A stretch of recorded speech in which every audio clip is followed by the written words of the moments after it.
máa wo aago ọwọ́ rẹ o. Ibi tí kọ́lá bàbá wà kí wọ́n súnmọ́ tòsí mi ẹ máa wo aago ọwọ́ yín o. Ẹ̀kíní ẹ̀kejì.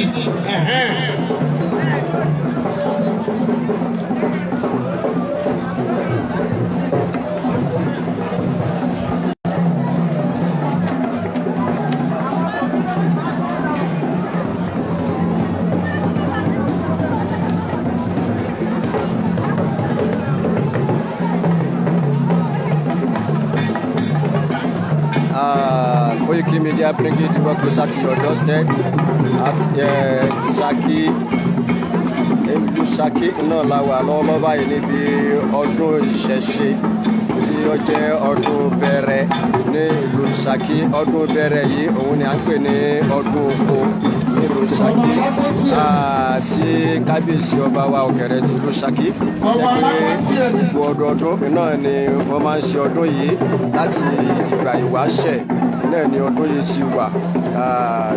Nígbà tí àwọn bàbá wa nígbà ìwáṣẹ̀ tí wọ́n bá fẹ́ wọ́n máa ń kọ́lé koríko yẹn dẹ́gbẹ́ koríko ni wọ́n fi ń ṣe àbà kí oníkálukú tó di pé yóò lọ pa koríko tó fi ṣe àbà yìí àbí kí oníkálukú tó kun pápá wọ́n tó kun ìgbẹ́ oko wọn.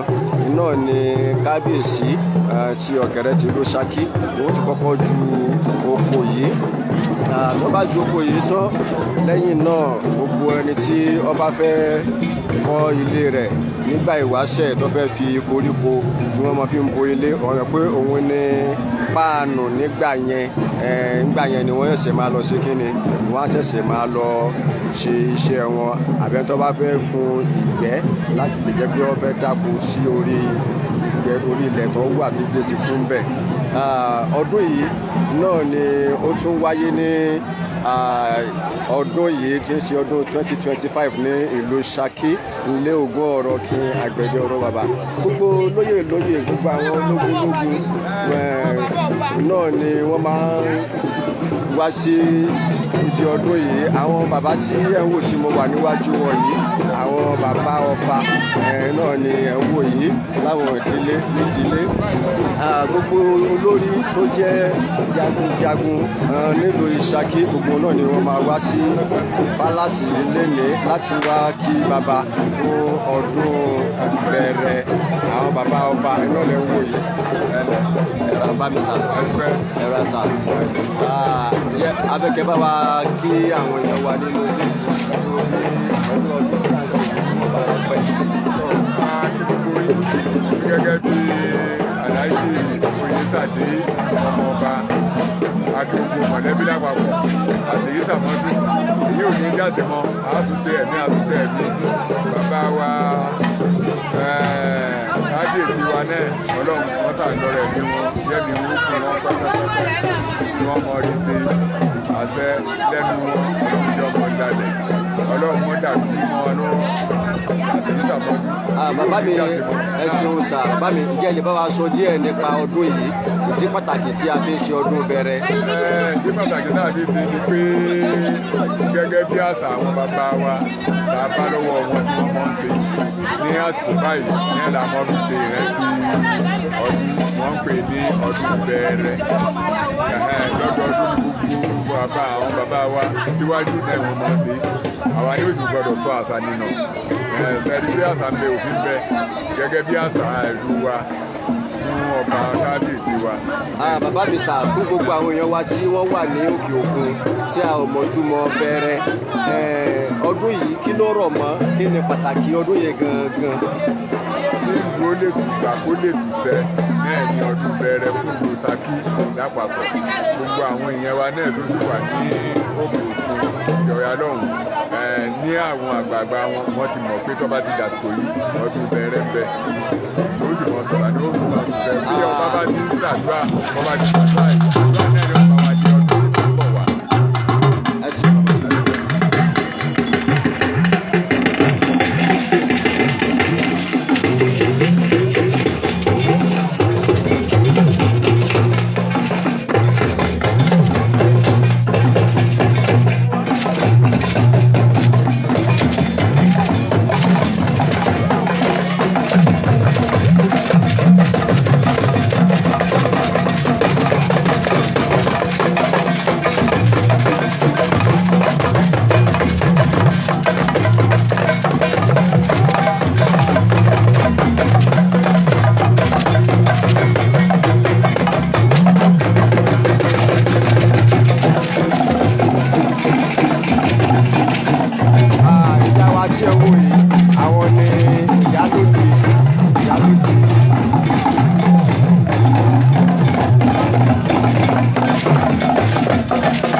nígbà tí a ṣe ń retí kábíyèsí bó bá ṣe ń lọ a sì máa mú hàn wá ní ọlọ́kan ọ̀jọ̀kan ní ìlú Ṣakí náà ni a wà lọ́wọ́lọ́wọ́ báyìí fún ìdí media brigade democracy àti Ọ̀yọ́ state níbi ọdún bẹ̀rẹ̀ festival 2025 ìlú Ṣakí ìyẹn wà lọ́wọ́lọ́wọ́ yìí. Gẹ́gẹ́ bí a ṣe gbọ́ nínú àlàyé tí àwọn bàbá wa ṣe fún wa pé ọdún bẹ̀rẹ̀ ọdún yìí ó jẹ́ ọdún kan pàtàkì ó yẹ pé kábíyèsí á ju koríko ní ìgbà mẹ́ta àkókò tí wọ́n bá ti ń ju oko yìí àkókò náà a máa mú ọ̀wá tí a máa rí.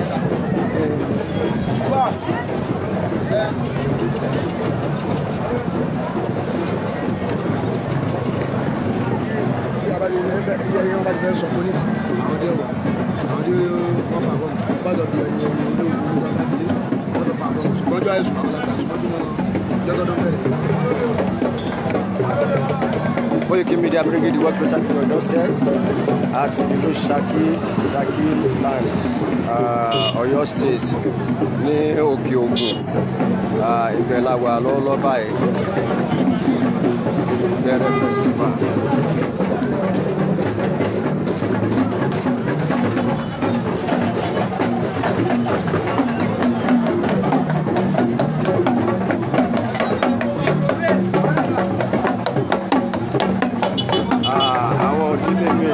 ìdílé náà ni wọ́n máa wá fi ìdùnnú àti ayọ̀ wọn wá fi hàn àwọn ìdílé mi ló tún bọ̀ wá sínú pálásì yìí.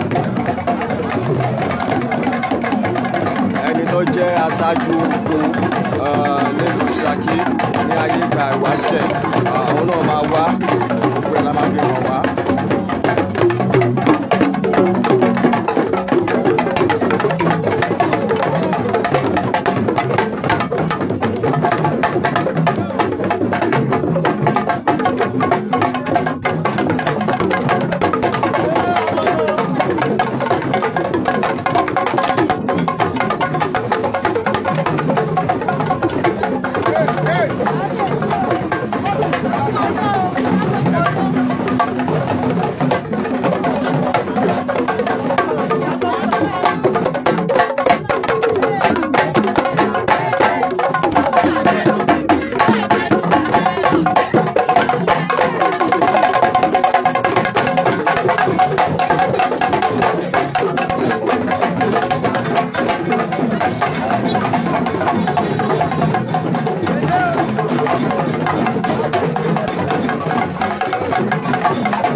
Koiki Media Brigade the work presenting on Ọ̀yọ́ state at Ṣakí land.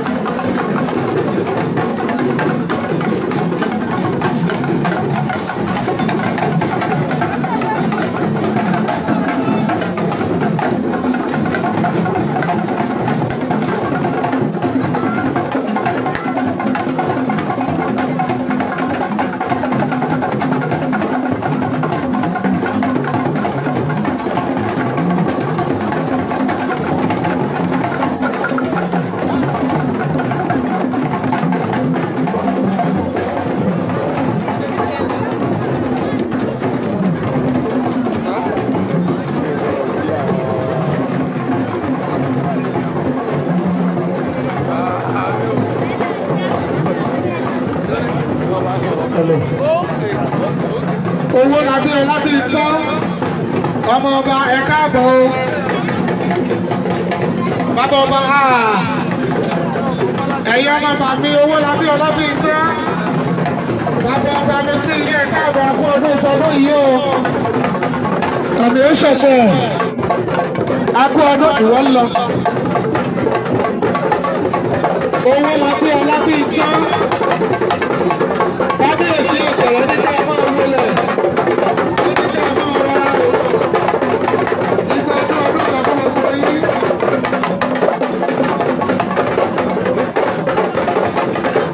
Owó làbí ọlábí tọ́.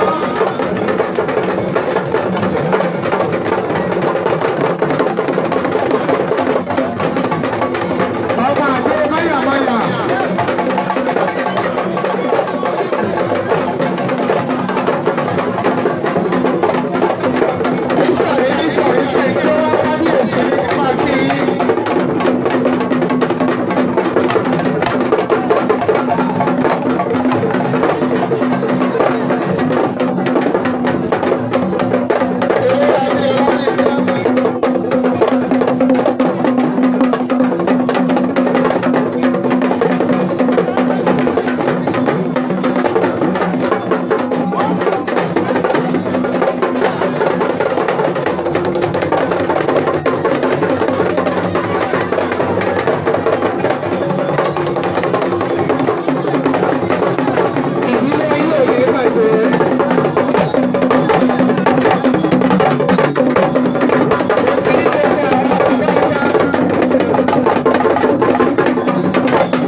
Ṣèkì lọ́ṣọ̀ọ́. Owó làbí ọlábí top family. Kábíyèsí ní ẹ káàbọ̀ síbi ọdún oko tọdún yìí.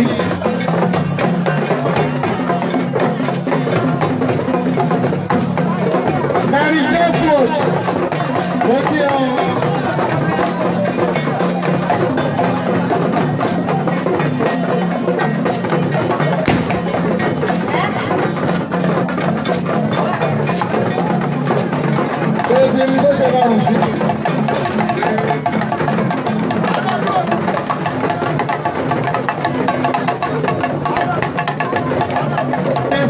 Community almost wake up.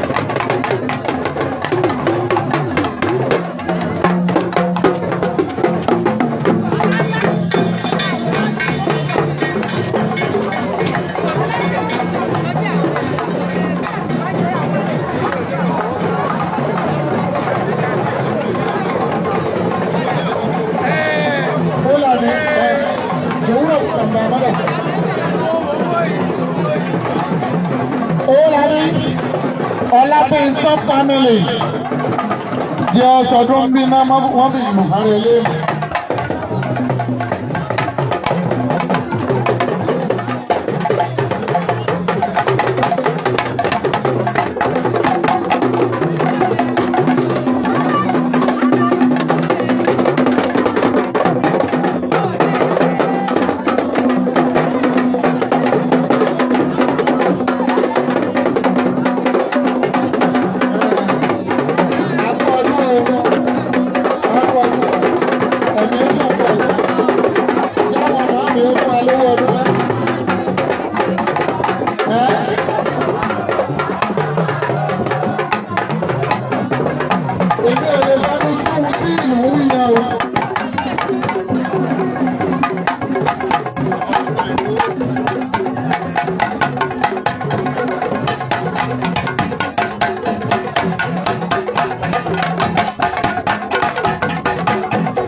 closer to your doorstep.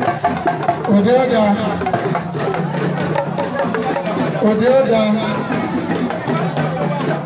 Ìṣẹ̀dálẹ̀ media concert. Pàtàkì òkè ògùn mo kí yín ẹkú kalẹ̀.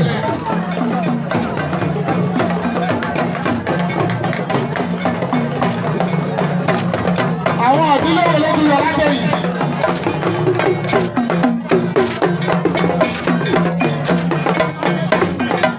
Jàǹkúrí.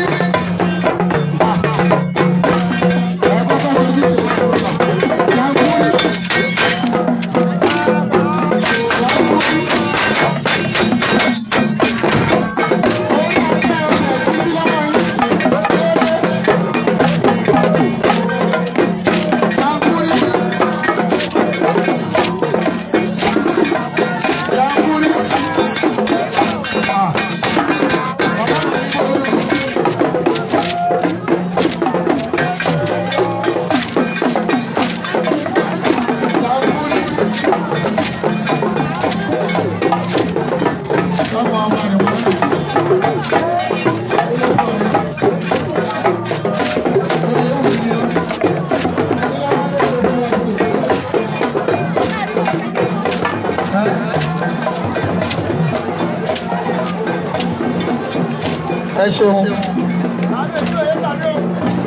Yóò ti wo lọ́wọ́ ṣe yìí nísìn, sọ wálé láti Èkó ni.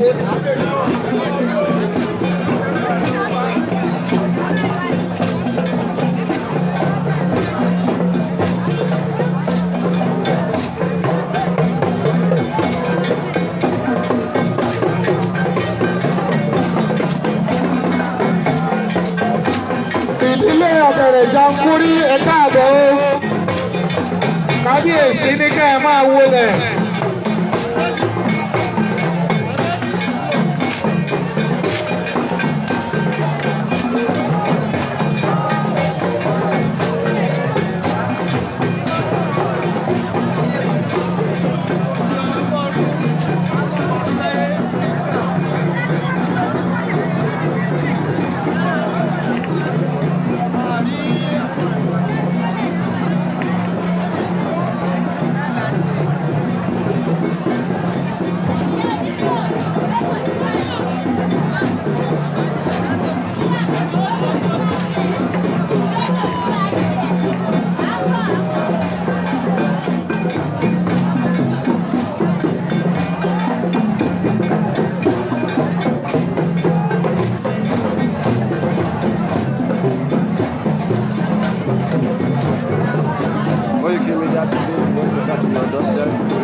At Saki Dere Festival 2025.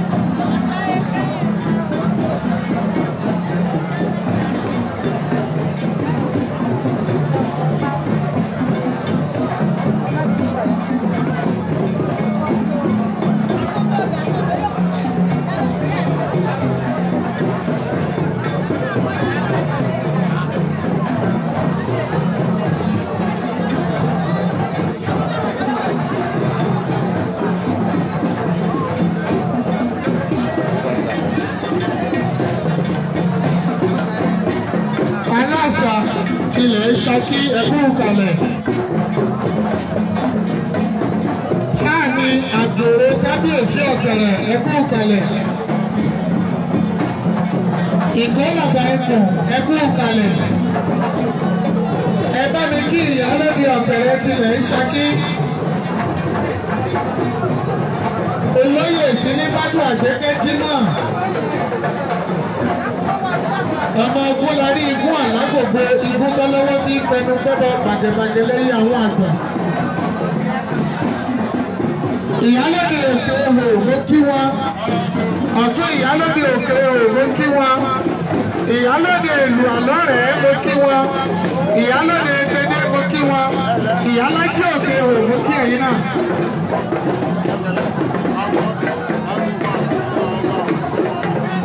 Àwọn àbejì tí mo ní ti ìrí kejì Ìkòyí náà ni.